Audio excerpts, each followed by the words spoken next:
الحمد للہ وکفا وسلام علی عبادہ الذین اصطفیٰ اما بعد۔ سورہ یاسین شریف کے بہت سارے فضائل ہمیں احادیث سے مل گئے، تو چند فضائل آپ کے سامنے پھر پیش کرتے ہیں کہ اس سورت کا تذکرہ انجیل میں بھی ہے، اور انجیل میں اس کا نام معمہ ہے۔ معمہ کا معنی وہ سورت جو دنیا اور آخرت کے تمام مسائل کو حل کرنے والی، دنیا کی پریشانیوں کو دور کرنے والی اور آخرت کے عذاب کو بندے سے ہٹانے والی۔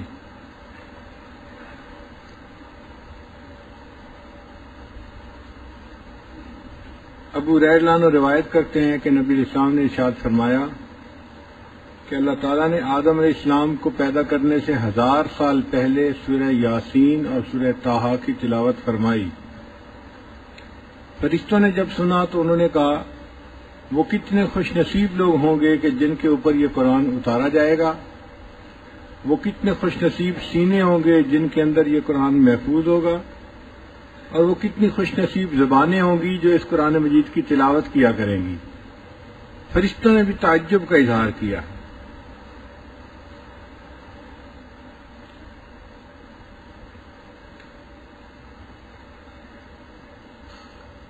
صالحین میں ایک بزرگ گزرے ہیں حکیم ترمذی، ایک تو ہے نا امام ترمذی جنہوں نے سنن ترمذی کتاب لکھی، ایک تھے حکیم ترمذی، وہ حکیم بھی تھے اور محدث بھی تھے۔ وہ اپنی کتاب میں لکھتے ہیں کہ اگر کسی آدمی کو قساوت قلبی محسوس ہو کہ میرا دل سخت ہو گیا ہے، تو اس کو چاہیے کہ وہ سورہ یاسین شریف کی تلاوت کرے۔ اس کی تلاوت سے اللہ تعالیٰ دل کی قساوت کو دور کر دیتے ہیں۔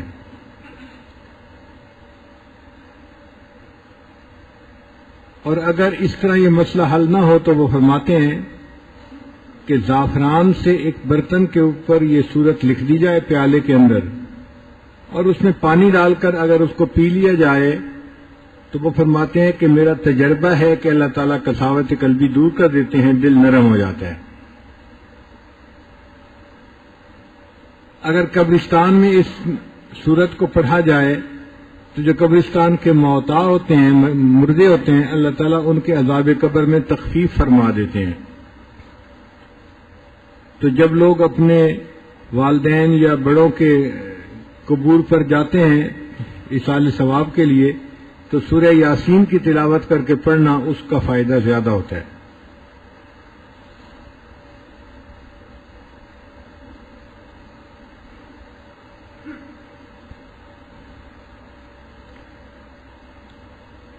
حضرت اکرمہ رضی اللہ عنہ فرمایا کرتے تھے کہ نبی علیہ السلام ابتدائے اسلام میں جب حرم جاتے تھے تو یہ سورت پڑھ کے گھر سے نکلا کرتے تھے، جس کی وجہ سے کفار نبی علیہ السلام کو دیکھ ہی نہیں پاتے تھے۔ وہ آپس میں بیٹھ کے باتیں کرتے رہتے تھے، اگر ہم اس بندے کو دیکھ لیں گے تو ہم اسے زندہ نہیں چھوڑیں گے، ہم اس کو ایذا پہنچائیں گے، ہم تکلیف پہنچائیں گے۔ اور نبی علیہ السلام حرم میں آتے، نماز پڑھتے اور چلے جاتے، اور وہ لوگ ایسے تھے جیسے وہ دیکھ ہی نہیں سکتے تھے، اللہ ان کی آنکھوں پہ پردے ڈال دیتے تھے۔ تو جو ہم نے پہلے بیانات میں بات کی کہ وَجَعَلْنَا مِن بَيْنِ أَيْدِيهِمْ سَدًّا وَمِن خَلْفِهِمْ سَدًّا فَأَغْشَيْنَاهُمْ فَهُمْ لَا يُبْصِرُونَ، اس آیت کے پڑھنے پر واقعی بندے کو موذی کے ایذا سے نجات مل جاتی ہے۔ تو اس سلف صالحین کے عمل کی اس حدیث پاک سے تقویت مل جاتی ہے کہ خود اللہ کے حبیب صلی اللہ علیہ وسلم بھی اس سورت کو پڑھا کرتے تھے اور اللہ تعالیٰ ان کو کافروں سے محفوظ فرما لیتے تھے۔ حضرت علی عنہ فرمایا کرتے تھے کہ سورہ یاسین شریف کے 10 فائدے ہیں۔ حضرت علی عنہ فرمایا کرتے تھے کہ سورہ یاسین کے 10 فائدے ہیں، اگر اس کو بھوکا بندہ پڑھے اللہ تعالیٰ اس کو سیر فرما دیتے ہیں، یعنی بھوک دور ہو جاتی ہے۔ کوئی سخت بھوک کی حالت میں پڑھے تو اللہ تعالیٰ اس سورت کے پڑھنے سے بھوک دور کر دیتے ہیں، اور کوئی بندہ سخت پیاس کی حالت میں پڑھے اللہ تعالیٰ اس کی پیاس کو دور فرما دیتے ہیں۔ اگر کوئی بندہ پھٹا ہوا لباس ہے اور اس کو نیا لباس چاہیے، وہ اگر اس سورت کو پڑھے تو اللہ تعالیٰ اس کو نیا لباس عطا فرما دیتے ہیں۔ اور اگر کوئی کنوارا اس کو پڑھے اور اللہ سے دعا مانگے، اللہ اس کے لیے شادی کا انتظام فرما دیتے ہیں۔ بہت سارے نوجوان پریشان ہوتے ہیں کہ شادی کے انتظامات نہیں ہوتے، اور بہت ساری لڑکیاں بھی پریشان ہوتی ہیں کہ اچھے رشتے نہیں آتے، تو ان کے لیے کوئی اور عمل کرنے کی بجائے سورہ یاسین شریف کا معمول بنا لینا یہ بہتر ہے، چونکہ یہ حدیث پاک سے ثابت ہے۔ اگر کوئی بندہ خوف زدہ ہو اور سورہ یاسین شریف پڑھ لے، اللہ تعالیٰ اس کے خوف کو دور فرما دیتے ہیں۔ اگر کوئی بندہ قید ہو جائے اور قید میں سورہ یاسین کی تلاوت کرے، اللہ اس کو قید سے رہائی عطا فرما دیتے ہیں۔ اگر کسی بندے کی کوئی چیز گم ہو جائے اور وہ سورہ یاسین شریف پڑھے، اللہ گمشدہ چیز کو واپس دے دیتے ہیں یا اس کا کوئی بدل اس کو عطا فرما دیتے ہیں۔ کئی دفعہ بچے گھر سے گم ہو جاتے ہیں یا چیزیں گم ہو جاتی ہیں، تو سورہ یاسین شریف کا پڑھنا اس میں فائدہ دیتا ہے۔ اگر کوئی مریض ہو اور اس کے اوپر سورہ یاسین شریف پڑھی جائے، اللہ تعالیٰ اس مرض کو شفا عطا فرما دیتے ہیں۔ اور اگر مسافر اس کو سفر میں پڑھے، اللہ تعالیٰ سفر کے دوران اس بندے کی مدد فرماتے ہیں۔ اور 10واں فرماتے تھے کہ اگر قریب الموت کوئی بندہ ہے، اس کے قریب اس کو پڑھا جائے، اللہ تعالیٰ اس کی روح کے آسانی سے نکلنے کا جو ہے وہ مہربانی فرما دیتے ہیں۔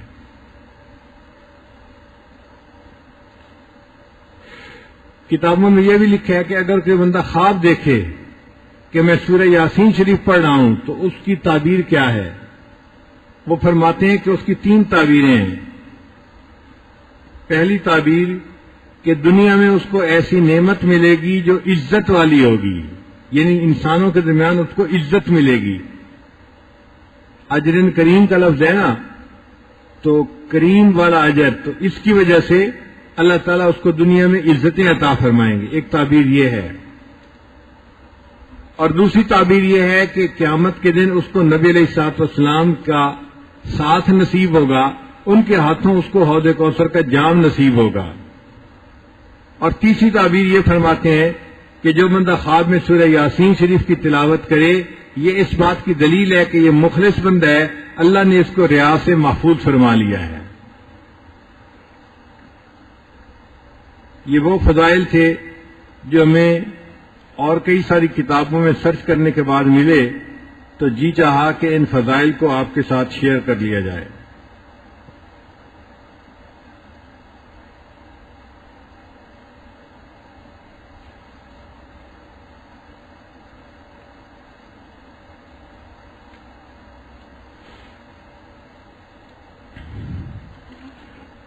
سورہ یاسین شریف کی ابتدا حروف مقطعات سے ہوتی ہے۔ یاسین،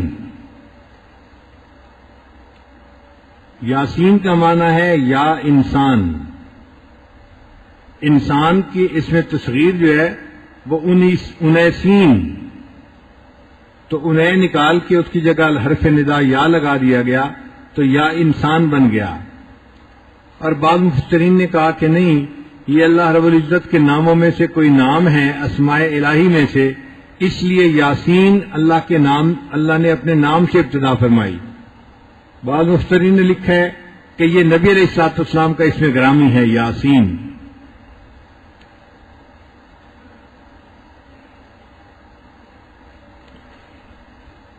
بہرحال یہ حروف مقطعات نے عرب لوگوں کو چپ کروا دیا جو قرآن مجید کے اترنے پر اعتراض کرتے تھے، جو کہتے تھے کہ یہ مسلمانوں کے پیغمبر خود بنا لیتے ہیں۔ تو قرآن مجید نے بتا دیا کہ دیکھو، اگر یہ مخلوق کا کلام ہے تو تم بھی اس جیسا کوئی کلام بنا کر دکھا دو، اگر ایک صورت بنا کے دکھا دو تو تمہیں جانے۔ ایک جگہ فرمایا اگر 10 آیات بنا کے دکھا دو تو بھی کوئی بات ہے،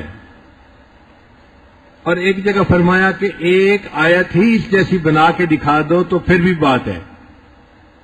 اب وہ عرب حضرات جو زبان کے ماہر تھے اپنے آپ کو عربی کہتے تھے اور باقی پوری دنیا کو اجمی گنگا کہتے تھے، ان کے لیے اس چیلنج کو قبول کرنا تو آسان سی بات تھی 10 بندوں کو بٹھا دیتے اور کوئی اس جیسی آیات بنا دیتے، مگر 1-2 نہیں، آج 1400 سال گزر گئے کہ کوئی اس چیلنج کو قبول نہیں کر سکا۔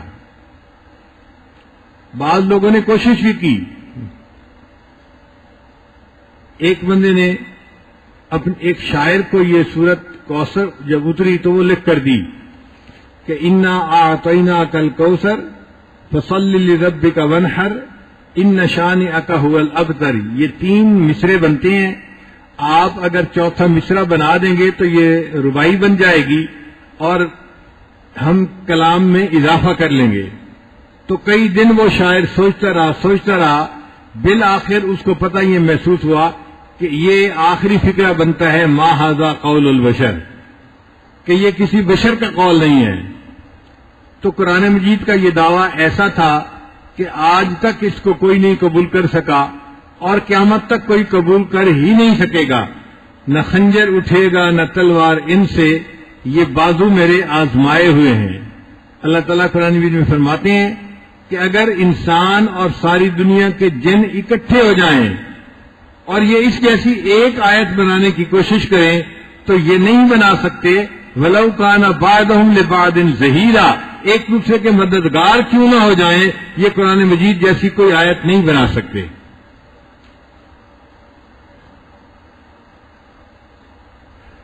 عربی کے جو حروف تہجی ہیں وہ 29 بنتے ہیں، لیکن ان میں 2 حروف ایسے ہیں جو ایک جیسے ہیں، حمزہ اور الف۔ اگر ان کو ایک سمجھیں تو باقی حروف 28 بنتے ہیں۔ ان 28 میں سے قرآن مجید میں 24 حروف مقطعات میں استعمال ہوئے ہیں۔ کیسے استعمال ہوئے ہیں؟ اس کے 3 حصے ہیں۔ پہلا حصہ الف سے لے کے زال تک، اس میں سے 2 حروف کو لیا گیا، 7 حروف کو چھوڑ دیا گیا 9 میں سے۔ پھر اس کے بعد آخری حصہ جو ہے فا سے لے کے یا تک، اس میں سے 7 حروف کو لے لیا گیا اور 2 کو چھوڑ دیا گیا، تو 7 اور 2 9 ہو گئے۔ پھر درمیان کا حصہ بنتا ہے را سے لے کے غین تک، اس میں 10 حروف ہیں، ان میں سے ایک حرف لے لیا، ایک چھوڑ دیا۔ را کو لے لیا، زا کو چھوڑ دیا، سین کو لے لیا، شین کو چھوڑ دیا، صاد کو لے لیا، لود کو چھوڑ دیا، تو کو لے لیا، ظا کو چھوڑ دیا، عین کو لے لیا اور غین کو چھوڑ دیا۔ اب یہ کچھ حروف کو لے لینا، کچھ کو چھوڑ دینا، یہ کوئی اتفاقی بات نہیں ہے، اس میں اللہ تعالیٰ کی کوئی بہت بڑی حکمت موجود ہے۔ تو کوئی بندہ اگر اس کا جواب لکھ سکتا ہے یا لکھ سکتا ہوتا تو وہ لکھ دیتا، مگر کوئی نہیں لکھ سکا۔ اس سے پتہ چلتا ہے کہ قرآن مجید واقعی اللہ کا کلام ہے، مخلوق کے بس کی بات ہی نہیں اس کی ایک جیسی کوئی آیت بنا دینا۔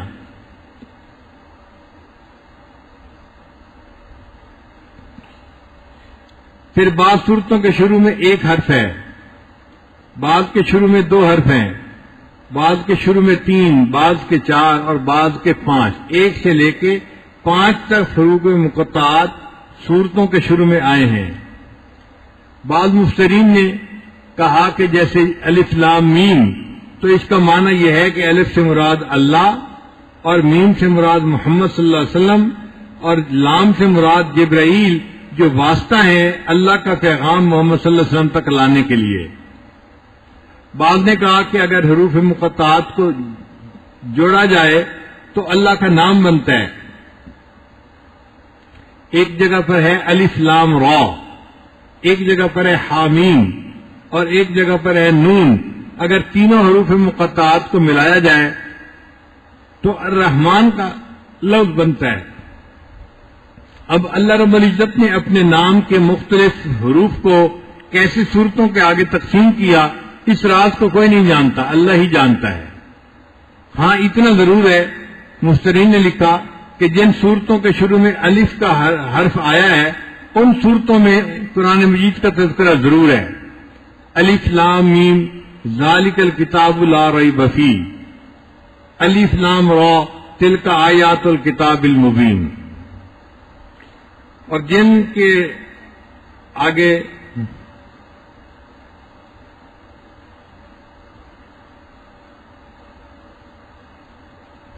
تو کا حرف ہے اس صورت میں حضرت موسیٰ علیہ السلام کا تذکرہ بھی ہے، یا پھر موسیٰ علیہ السلام کا جو واقعہ تھا اژدہا بننے والا، عصا کا اژدہا بن جانا، اس کا تذکرہ ضرور آتا ہے۔ اگر تا کے حرف کو دیکھیں تو جیسے سانپ بیٹھا ہوتا ہے اس کی شکل بالکل اسی طرح بنتی ہے۔ اور جن صورتوں کے شروع میں نون کا حرف ہے ان میں قلم کا تذکرہ ضرور آیا ہے، نون والقلم وما یسطرون۔ اگر نون کو دیکھیں تو وہ دوات کی معنی لگتا ہے، تو اللہ تعالیٰ نے مختلف حروف مقطعات کے مختلف جو ہے وہ آثار دکھائے ہیں۔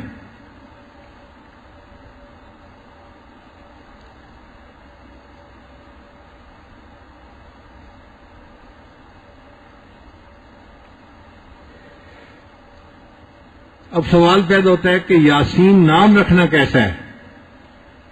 امام مالک رحمۃ اللہ فرمایا کرتے تھے کہ جو حروف مقطعات میں یاسین کا لفظ لکھا ہوا ہے اس طرح سے نام کا لکھنا یہ جائز نہیں، کیونکہ اس میں امکان یہ ہے کہ یہ اللہ تعالیٰ کا نام ہو، تو اللہ تعالیٰ کے نام پہ بندے کا نام رکھنا یہ جائز نہیں ہے۔ ہاں اگر اس میں تھوڑی تبدیلی کر لی جائے کہ اس طرح یاسین لکھنے کی بجائے یا کے آگے الف الگ کر لکھ دی جائے تو الیاسین کے لفظ سے ملنے کی وجہ سے پھر یاسین کا لفظ رکھنا، نام رکھنا جائز ہو جاتا ہے۔ اللہ رب العزت نے قرآن مجید میں مختلف انبیاء کو خطاب فرمایا تو ان کے ذاتی نام لے کر یا آدم، یا نوح، یا زکریا، یا ابراہیم، یا موسیٰ، یا عیسیٰ، یا یحییٰ، تو نام لے کر خطاب فرمایا۔ لیکن اللہ رب العزت نے جب اپنے پیارے حبیب صلی اللہ علیہ وسلم کو خطاب فرمانا تھا تو ان کے صفاتی نام لے کر ان کو اکرام عطا فرمایا، فرمایا یا ایھا النبی، یا ایھا الرسول، اور ایک جگہ فرمایا یا ایھا المزمل، یا ایھا المدثر، اور ایک جگہ فرمایا یاسین۔ تو دیکھو اللہ تعالیٰ نے اپنے پیارے حبیب صلی اللہ علیہ وسلم کو کتنے پیارے ناموں سے پکارا۔ اب یاسین فرمانے کے بعد اللہ تعالیٰ نے قسم اٹھا کر تصدیق فرمائی، انک لمن المرسلین، بے شک آپ رسولوں میں سے ہیں۔ تو سوچئے کہ اللہ کے محبوب صلی اللہ علیہ وسلم کے دل کو کتنی تسلی ہوئی ہوگی۔ اللہ تعالیٰ نے قرآن مجید میں دوسرے انبیاء کی گواہی بھی دی ہے، مگر قسم اٹھا کر گواہی دینا یہ صرف نبی علیہ الصلوۃ والسلام کی شان ہے۔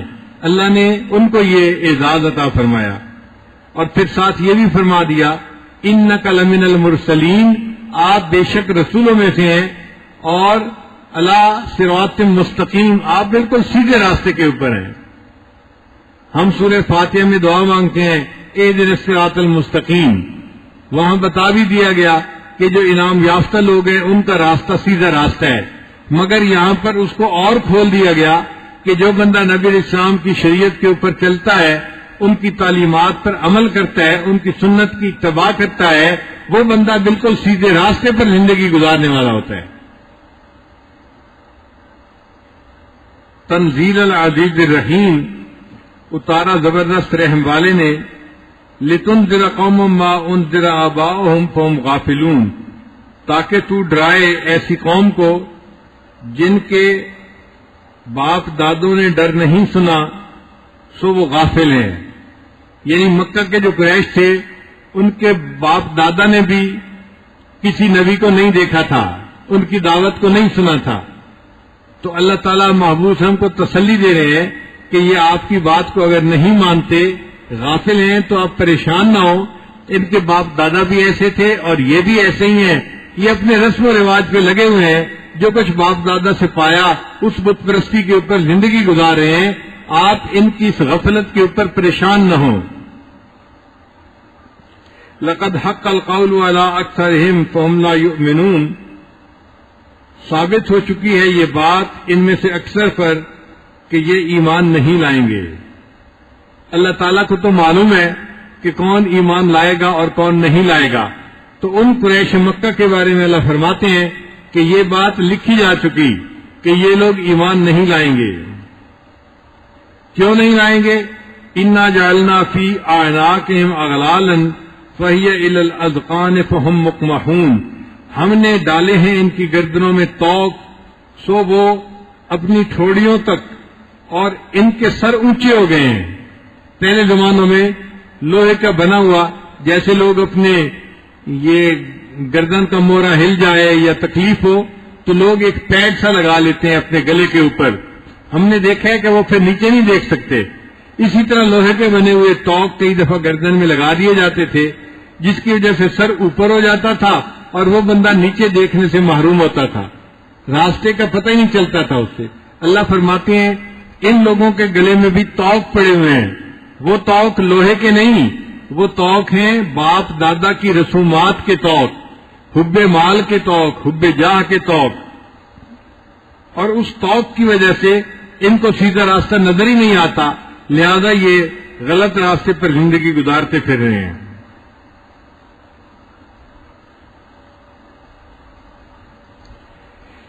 پھر آگے وہی آیت ہے وَجَعَلْنَا مِن بَيْنِ أَيْدِيهِمْ سَدًّا وَمِنْ خَلْفِهِمْ سَدًّا فَأَغْشَيْنَاهُمْ فَهُمْ لَا يُبْصِرُونَ. اور ہم نے بنائی ان کے آگے دیوار اور پیچھے دیوار اور اوپر سے ڈھانک دیا سو ان کو کچھ نہیں سوجتا. اس آیت کو پڑھ کے اگر پھونک دیا جائے تو اللہ تعالیٰ موذی کے ایذا سے بندے کو محفوظ فرما لیتے ہیں. وَسَوَاءٌ عَلَيْهِمْ أَأَنذَرْتَهُمْ أَمْ لَمْ تُنذِرْهُمْ لَا يُؤْمِنُونَ. اللہ تعالیٰ فرماتے ہیں برابر ہے ان کو آپ ڈرائیں یا نہ ڈرائیں یہ ایمان نہیں لائیں گے. یہاں پر ایک سوال پیدا ہوتا ہے کہ اگر یہ ایمان نہیں لائیں گے تو پھر ڈرانے کا فائدہ کیا ہوا؟ تو مفسرین نے لکھا ہے کہ کافروں کے لیے برابر ہے، ان کو فائدہ نہیں ہوگا، لیکن جو دعوت دینے والے ہیں ان کو تو دعوت دینے کا اللہ تعالیٰ اجر عطا فرمائیں گے، ان کو دعوت دینے کا ثواب ہوگا. ان کے لیے برابر نہیں ہے، ان کے لیے اجر کا باعث ہے. کافروں کے لیے برابر ہے کہ وہ فائدہ نہیں اٹھا سکیں گے. انما تنذر من اتبع الذکر وخشی الرحمن بالغیب فبشر بمغفرۃ واجر کریم. سو تو ڈر سنائے اس کو جو چلے سمجھائے پر، یعنی آپ کی باتوں سے نصیحت کون بندہ حاصل کر سکتا ہے کہ جو چاہے کہ مجھے نصیحت سے فائدہ ہو، اور دوسرا جو اللہ سے تنہائی میں گناہ کرنے سے ڈرنے والا ہو، جس کے اندر خشیت ہو، اللہ کا ڈر ہو. خشیت کہتے ہیں کسی بندے کے دل میں اللہ کے ناراض ہونے کا ڈر ہونا، اس کو خشیت کہتے ہیں. جس کے دل میں یہ ہوگی وہ آپ کی دعوت سے فائدہ اٹھائے گا اور وہ آپ کی دعوت کو قبول کر لے گا. جو بندہ قبول کر لے اس کو آپ بشارت دے دیجئے کہ اللہ تعالیٰ ان کی مغفرت فرمائیں گے اور ان کو بڑا عزت والا اجر عطا فرمائیں گے. اجرن کریم کا مطلب اجرن ذا کریم ہے کہ کئی دفعہ انعام بندے کو دیا جاتا ہے تو بڑے اکرام کے ساتھ دیا جاتا ہے. ایک طالب علم کو کمرے میں استاد بلائے اور انعام اس کے ہاتھ میں پکڑا دے تو انعام تو اس کو مل گیا، مگر کئی مرتبہ باقاعدہ اجلاس بلایا جاتا ہے، لوگوں کو بلایا جاتا ہے، طلباء کے والدین کو بلایا جاتا ہے اور تقاریر کی جاتی ہے، اور پھر بڑے احترام کے ساتھ اس بچے کو بلا کر اس کو انعام دیا جاتا ہے. یہ ہے اجر ذا کریم. تو اللہ تعالیٰ بھی اپنے بندوں کو قیامت کے دن جو اجر عطا فرمائیں گے تو ان کا اکرام بھی فرمائیں گے اور ان کو اجر بھی عطا فرمائیں گے. انا نحن نحیی الموتى ونکتب ما قدموا وآثارهم وكل شيء احصیناہ فی امام مبین. اللہ فرماتے ہیں کہ ان مرنے والوں کو ہم قیامت کے دن زندہ فرمائیں گے اور ہم ان کے اعمال کو لکھتے ہیں، اور جو اعمال کے اثرات باقی رہتے ہیں ان آثار کو بھی لکھتے ہیں. یعنی یہ کوئی ایسا کچا نظام نہیں ہے کہ کوئی عمل لکھا اور کوئی رہ گیا. اللہ فرماتے ہیں اعمال بھی لکھتے ہیں اور اعمال کے جو آگے آثار ہوتے ہیں ہم ان آثار کو بھی لکھتے ہیں. آپ دیکھیے امام بخاری رحمۃ اللہ علیہ نے بخاری شریف آج سے 1000 سال شاید پہلے لکھی. وہ تو فوت ہو گئے مگر کتاب ابھی بھی موجود ہے، لوگ اس کو پڑھتے ہیں، فائدہ اٹھاتے ہیں اور اس کا ثواب امام بخاری کو ملتا ہے. تو یہ جو فیض بعد میں بھی رہا اس کو آثار کہتے ہیں. اللہ تعالیٰ عمل بھی لکھواتے ہیں، آثار بھی لکھواتے ہیں، اور فرماتے ہیں کہ ہر چیز ہم نے لوح محفوظ کے اندر لکھی ہوئی ہے. پھر اس کے بعد اللہ تعالیٰ نے ایک بستی والوں کی مثال دی. قرآن مجید کا یہ طریقہ ہے کہ جب بھی کوئی واقعہ بیان کرنا ہو تو اس میں بندوں کا نام یا کب ہوا، کہاں ہوا، ایسی غیر ضروری تفصیلات کو حذف کر دیا جاتا ہے. کام سے کام، جو کام کی بات ہوتی ہے اللہ تعالیٰ وہ کرتے ہیں تاکہ اس سے انسان سبق اخذ کر لے. تو اللہ فرماتے ہیں کہ ایک بستی والوں کی مثال بیان کرو. وہ بستی والے کون تھے؟ مفسرین نے لکھا کہ انطاکیہ بستی تھی. یہ ان لوگوں کا تذکرہ ہے. اذ جاء المرسلون، ان کے پاس 2 رسول اللہ تعالیٰ نے بھیجے.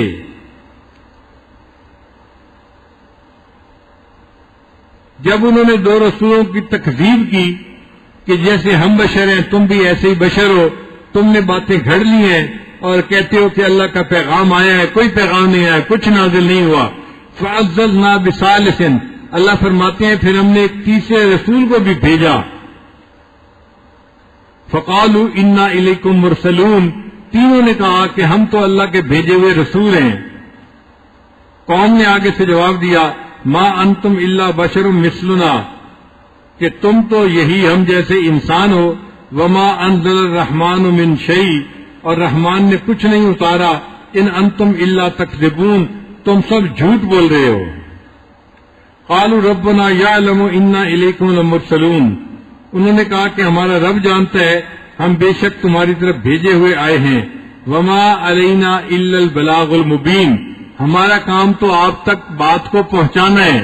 جو دائی ہوتا ہے وہ کوئی تھانے دار نہیں ہوتا، زبردستی کسی کو ہدایت کے اوپر نہیں لا سکتا. بات کو پہنچانا اس کا کام ہوتا ہے، ماننا نہ ماننا یہ آگے سننے والے کی اپنے نصیب ہوتے ہیں. اب جب قوم نے ان کی بات کو نہ مانا تو اللہ تعالیٰ نے ان کے اوپر قحط کا عذاب بھیج دیا. جب قحط آیا تو قوم کہنے لگی کہ تم منحوس لوگ ہو، تم آئے ہو اور ہمارے اوپر قحط آ گیا ہے. قالوا انا تطیرنا بکم، قوم نے کہا کہ یہ جو نامبارکی ہے یہ تمہاری وجہ سے ہے. لئن لم تنتہوا، اگر تم باز نہیں آؤ گے اس دعوت کو دینے سے، لنرجمنکم، تو ہم تم کو سنسار کریں گے. ولیمسنکم منا عذاب علیم، یا تم سے پہنچے گا بڑا عذاب ہمارے ہاتھوں سے، یعنی ہم مار پٹائی کریں گے یا پھر تمہیں پتھر مار مار کے جان سے ہی مار دیں گے. قالوا، ان انبیاء نے جواب دیا طائرکم معکم، یہ جب نحوست ہے یہ تمہارے پاس ہی ہے. تم نے حق کو قبول کرنے سے انکار کر دیا، اس لیے اس کی وجہ سے تم پر عذاب آیا ہے، تو ہماری وجہ سے نہیں، یہ تمہاری نحوست ہے جو تمہارے پاس ہے. اَإِن ذُكِّرْتُمْ، اگر تم اتنی بات پر کہ تم کو سمجھایا، بل انتم قوم مسرفون، کوئی نہیں، تم لوگ تو حد سے گزرنے والے لوگ ہو. جب انبیاء نے دعوت دی اور قوم نے قبول نہ کی تو ایک بندہ تھا جو شہر کے دوسرے کنارے پر رہتا تھا. وجاء من اقصى المدینۃ رجل یسعى، اور آیا شہر کے پرلے سرے سے ایک بندہ دوڑتا ہوا. یعنی دین کی دعوت کے راستے میں انسان صرف چلے نہیں بلکہ اس طرح تیز چلے کہ جیسے کوئی بندہ دوڑ رہا ہوتا ہے. اللہ کے راستے پہ بندے نے چلنا ہو تو ایسے چلے جیسے دوڑتے ہیں. اس لیے اللہ فرماتے ہیں فَفِرُّوا إِلَى اللَّهِ، اللہ کی طرف فرار اختیار کرو. فرار کا لفظ کیوں استعمال کیا؟ کہ جیسا بندھا ہوا جانور چھوٹتا ہے نا تو وہ بھاگ پڑتا ہے جہاں چارہ ہوتا ہے اس طرف.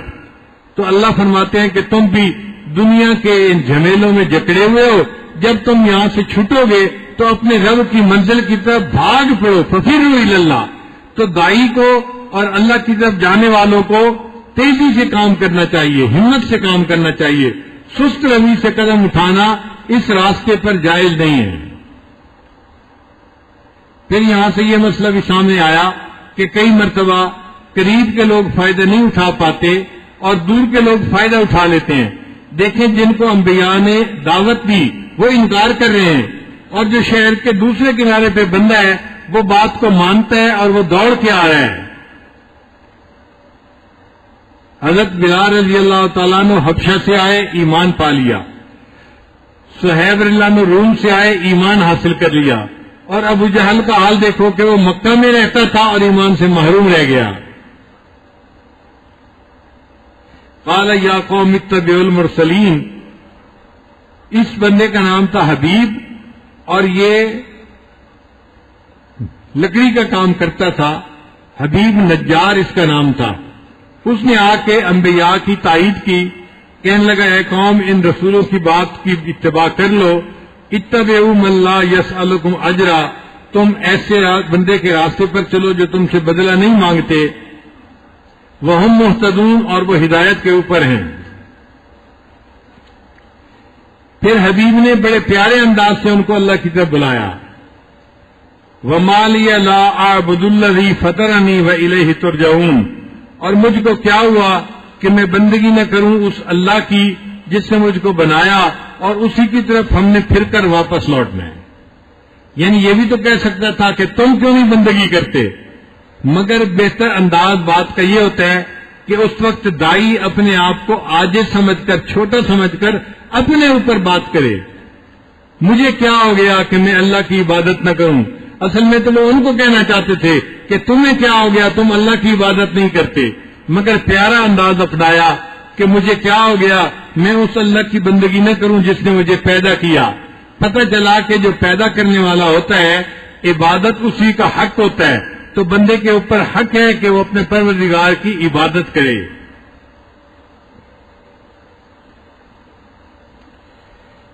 پھر انہوں نے فرمایا اتخذ من دونہ آلہۃ، کیا میں اللہ کے سوا کسی اور کو پکڑوں عبادت کے لیے، ان یردنی الرحمن بضر، اگر رحمان مجھے تکلیف دینا چاہے، لا تغنی عنی شفاعتہم، کچھ کام نہ آئے مجھ کو ان کی سفارش، ان بتوں کی سفارش، ولا ینقذون، اور نہ وہ مجھ کو چھڑا سکیں۔ یعنی جب مجھے تکلیف اللہ نے دینی ہے، تکلیف ہٹانی اللہ نے ہے، اللہ میرا مشکل کشا ہے، تو میں ان بتوں کی پوجا کیا کروں جو میرے کسی کام کے نہیں ہیں۔ انی اذا لفی ضلال مبین، پھر تو میں بھٹکتا گمراہ رہوں سری، یعنی پھر تو میں بھٹکنے والا بندہ بن جاؤں کہ اللہ نے مجھے پیدا کیا اور میں ان بتوں کی پوجا کرنے والا بن جاؤں۔ انی آمنت بربکم فاسمعون، میں یقین لایا تمہارے رب پر، ذرا میری بات سن لو۔ تو حبیب نجار نے انبیاء کو بھی یہ بات سنائی کہ وہ گواہی دے سکیں اس کے ایمان کی، اور قوم کو بھی بات سنائی کہ قوم اس کی بات کو سن کے وہ بھی ایمان کو قبول کر لے۔ فاسمعون کا مادہ ہے فاسمعونی، میری بات کو اچھی طرح سن لو۔ اور واقعی کئی مرتبہ انسان دوسرے کو اپنے بات پر گواہ بناتا ہے۔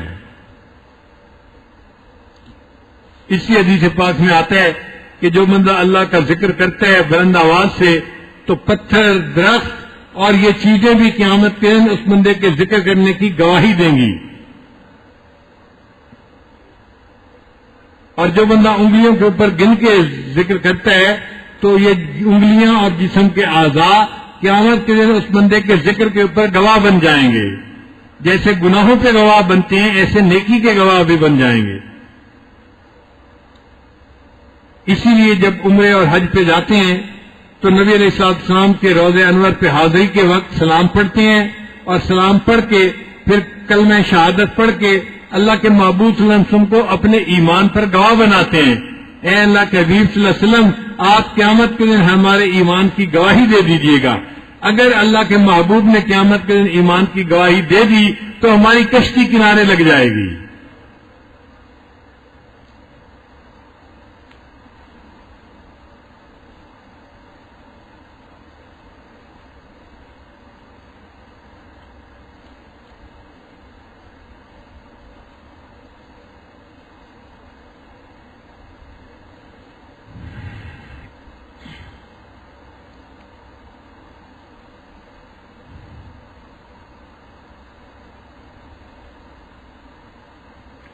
صحابہ کرام کو ایک غزوہ پیش آیا، غزوۃ الرجی، اس میں 70 قراء یعنی حفاظ شہید ہو گئے۔ اب 70 حفاظ کا شہید ہو جانا بہت بڑا نقصان ہے۔ وہ جو کافر تھے وہ ان کو لے گئے تھے کہ جی ہم دین سیکھنا چاہتے ہیں، مگر بدعہدی کر کے انہوں نے جب دیکھا ویرانہ ہے تو ان حفاظ کو شہید کر دیا۔ تو جب وہ حفاظ شہید ہو گئے، اللہ تعالیٰ نے ان کو جنت میں پہنچا دیا، تو انہوں نے اس وقت یہ دعا مانگی، بلغوا عنا قومنا، ہماری طرف سے ہماری قوم کو یہ بات پہنچا دیجئے ان قد لقینا ربنا، کہ ہماری اللہ رب العزت سے ملاقات ہو گئی ہے، فرضی عنا، اللہ ہم سے راضی ہے، وارضانا، اور ہم اللہ سے راضی ہو گئے۔ اب ان کی یہ جو دعا تھی اللہ تعالیٰ نے اپنے محبوب صلی اللہ علیہ وسلم کو وحی کے ذریعے سے بتا دی، تو نبی علیہ السلام نے فرمایا کہ 70 حفاظ کو شہید کیا گیا، اور وہ حفاظ یہ دعا کرتے تھے کہ ہماری یہ بات نبی علیہ السلام تک پہنچا دی جائے کہ ہمیں اللہ تعالیٰ نے، ہمیں اللہ کی ملاقات نصیب ہو گئی، اللہ ہم سے راضی ہو گیا، ہم اللہ سے راضی ہو گئے۔ حضرت خبیب رضی اللہ تعالیٰ عنہ ایک صحابی تھے، ان کو مکہ والوں نے شہید کیا تھا، پھانسی پہ لٹکایا تھا، تو انہوں نے آخری وقت میں دعا مانگی تھی، اے اللہ میں آپ کے حبیب صلی اللہ علیہ وسلم سے اس وقت اگرچہ بہت دور ہوں، وہ مدینہ میں ہیں اور میں مکہ میں ہوں، اگر ممکن ہو سکتا ہے تو میرے آقا کو میرا یہ جو ہے حال دکھا دیجئے۔ چنانچہ نبی علیہ السلام مسجد نبی میں تھے، آقا صلی اللہ علیہ وسلم نے فرمایا اللہ نے درمیان کے پردے ہٹا دیے اور میں خبیب کو پھانسی کے اوپر لٹکتا ہوا آنکھوں سے دیکھ رہا ہوں۔ تو جو شہید ہوتے ہیں وہ اپنی شہادت کے وقت تمنا کرتے ہیں کہ کاش قوم کو پتہ چل جائے اللہ نے ہمارے ساتھ کیا مہربانی فرمائی، کیا احسان کا معاملہ فرمایا۔ اسی لیے جب نیک بندہ قبر میں جاتا ہے اور اس کا وہاں اکرام کیا جاتا ہے تو وہ کہتے ہیں دعونی ارجع الی اہلی فاخبرہم، مجھے چھوڑ دو میں جاؤں اپنے گھر والوں کے پاس اور میں ان کو بتاؤں کہ مجھے قبر کے اندر کیا کیا نعمتیں ملی ہیں۔ مگر فرشتے کہتے ہیں فیقولان لہو نم کنومت العروس، تم دلہن کی جیسی نیند سو جاؤ، اب قیامت کی تم جاگو گے اور اپنے پروردگار اپنے محبوب کے ساتھ ملاقات کرو گے۔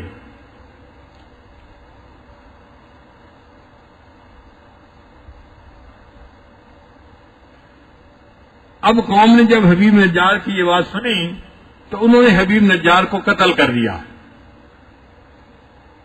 ظالم تھے، دین کے مخالف تھے۔ جب حبیب نجار کو قتل کر دیا تو فرشتے نے اس کو یہ کہا قیل ادخل الجنہ، کہ آپ جنت میں داخل ہو جاؤ، یعنی اللہ نے ان کی قبر کو جنت کا باغ بنا دیا، ان کی قبر کو روضۃ من ریاض الجنہ بنا دیا۔ وہ قبر میں داخل نہیں ہوئے، وہ سیدھا جنت میں ہی داخل ہو گئے۔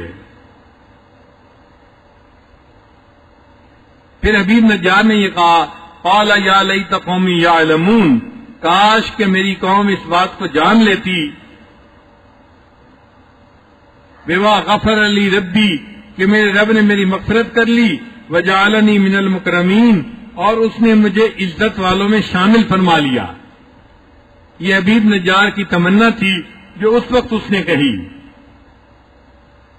اب یہاں سے مفسرین نے کچھ نقطے نکالے کہ جو دائی ہوتا ہے نا اس کے اندر کچھ صفات ہونی چاہیے۔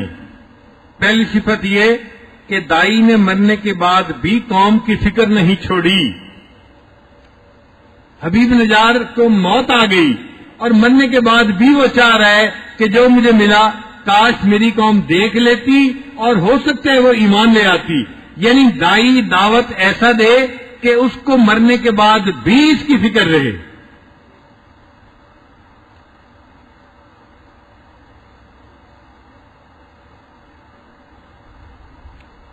پھر ایک نقطہ یہاں سے یہ بھی نکلتا ہے کہ دائی عام لوگوں کی بے وقوفی اور صفاحات کی وجہ سے دین کا کام نہ چھوڑے۔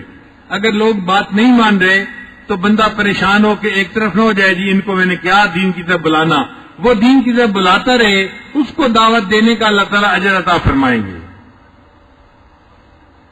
پھر دائی اپنی وجہ سے کسی سے انتقام نہیں لیتا، اگر کوئی برا بھی کرتا ہے تو وہ اس کے لیے دعائیں کرتا ہے، اس کے ساتھ اچھائی کرتا ہے، اس سے انتقام لینے کے بارے میں نہیں سوچتا۔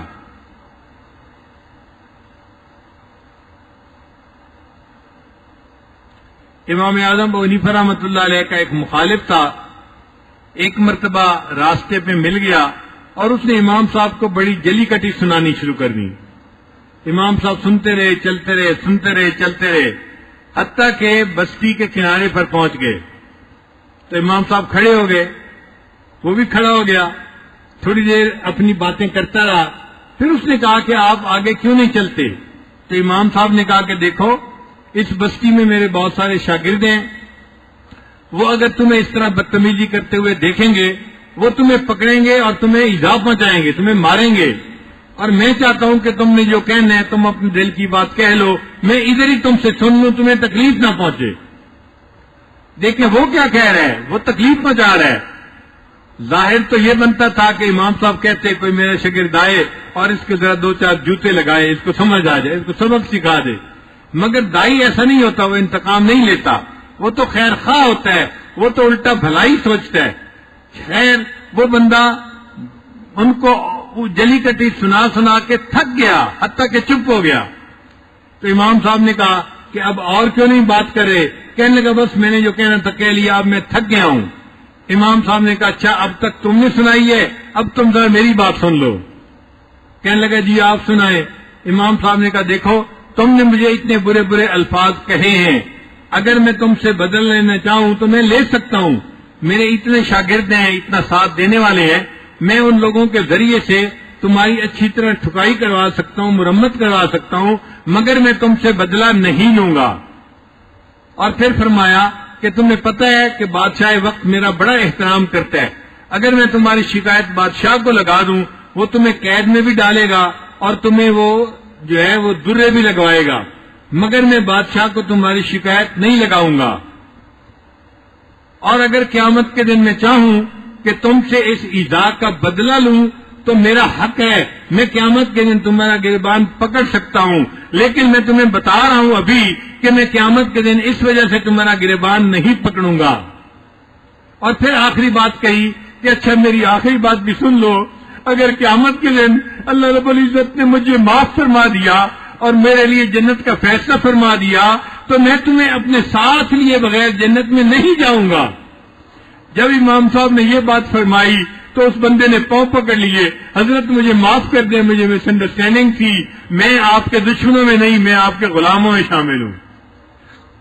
تو یہ دائی کی صفات ہوتی ہیں کہ وہ خیر خواہی کرتا ہے، وہ خیر خواہ ہوتا ہے، وہ بدخواہ نہیں ہوتا، اپنے قاتل کے ساتھ بھی خیر خواہی کر لیتا ہے۔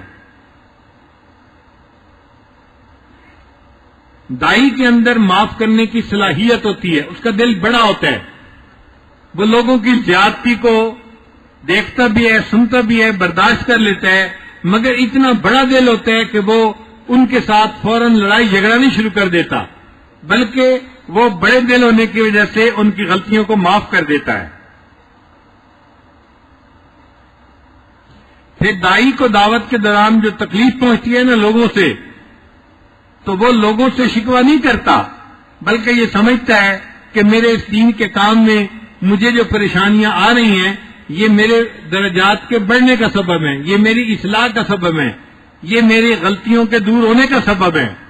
تم دیے باد مخالف نہ گھبرا اے عقاب، یہ تو چلتی ہے تجھے اونچا اڑانے کے لیے۔ تو کئی مرتبہ ایسے حالات پیش آ جاتے ہیں جو انسان کے لیے تطہیر کا عمل کر دیتے ہیں، اللہ اس بندے کو اور پاک کر دیتے ہیں اور متقی بنا دیتے ہیں۔ اسی لیے ایک ہوتا ہے عذاب، عذاب یہ ہوتا ہے کہ جس بندے پہ آئے وہ بندہ بکھر جایا کرتا ہے، ایک ہوتا ہے اللہ کی طرف سے ابتلا جو دائی کے اوپر آتی ہیں۔ ابتلا کی یہ پہچان ہے کہ جب کسی بندے پر آتی ہے یہ بندہ نکھر جایا کرتا ہے، اللہ تعالیٰ اس کے کام میں اور برکت عطا فرماتے ہیں اور اس کو اور تقوی کے ساتھ کام کرنے کی توفیق عطا فرما دیتے ہیں۔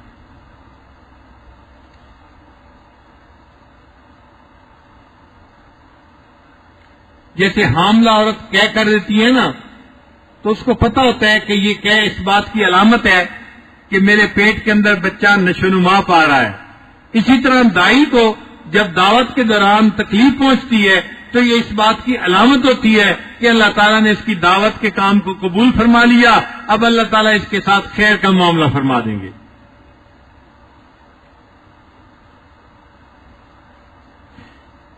ان کانت الا صیحۃ واحدۃ، اللہ فرماتے ہیں وما انزلنا علی قومہ من بعدہ من جند من السماء وما كنا منزلین، اور اتاری نہیں ہم نے اس کی قوم پر اس کے پیچھے کوئی فوج آسمان سے، اور ہم فوج نہیں اتارا کرتے، بس یہی تھی۔ عام طور پر عذاب دینے کے لیے ایک فرشتہ کافی ہوتا ہے، چنانچہ لوط علیہ السلام کی قوم کی طرف حضرت جبرائیل علیہ السلام آئے اور انہوں نے زمین کے اس ٹکڑے کو زمین سے اکھاڑا پر کے ساتھ اور آسمان کی بلندیوں پر لے گئے اور زمین کے پورے ٹکڑے کو انہوں نے نیچے ڈال دیا، نیچے پھینک دیا. تو ایک فرشتہ عذاب دینے کے لیے کافی ہوتا ہے. اللہ فرماتے ہیں ہم جماعت نہیں اتارا کرتے. ہاں نبی علیہ الصلوۃ والسلام کے اکرام کے لیے، عزت افزائی کے لیے اللہ تعالیٰ نے بدر میں فرشتوں کی جماعت اتاری، اللہ تعالیٰ نے خندق میں فرشتوں کی جماعت اتاری. ایک جگہ فرمایا کہ ہم نے 3000 فرشتے بھیجے، ایک جگہ فرمایا ہم نے 5000 فرشتے بھیجے. آپ اندازہ لگائیے کہ نبی علیہ الصلوۃ والسلام کی تائید کے لیے اور مدد کے لیے اللہ نے 5000 فرشتے بھیجے، جبکہ ایک فرشتہ مکے والوں کے لیے کافی تھا. مگر عزت افزائی تھی، اللہ نے اپنے معبود صلی اللہ علیہ وسلم کی اتنی عزت افزائی فرمائی. اب یہ قوم جس نے رسولوں کی بات نہیں مانی، اللہ فرماتے ہیں ان کانت الا صیحۃ واحدۃ، بس ایک چنگار تھی، فاذا هم خامدون، اور ایسی فرشتے نے آواز نکالی کہ اس چنگاڑ کو سن کے سب مر گئے، سب ٹھنڈے ہو گئے.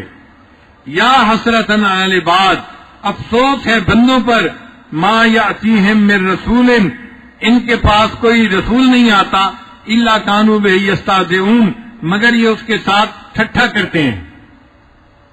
اللہ تعالی ہمیں دائی کی دعوت کو قبول کرنے کی توفیق عطا فرمائے، اور اللہ تعالی ہمیں نیکی پر زندگی گزارنے کی توفیق عطا فرمائے. وآخر دعوانا ان الحمد للہ رب العالمین.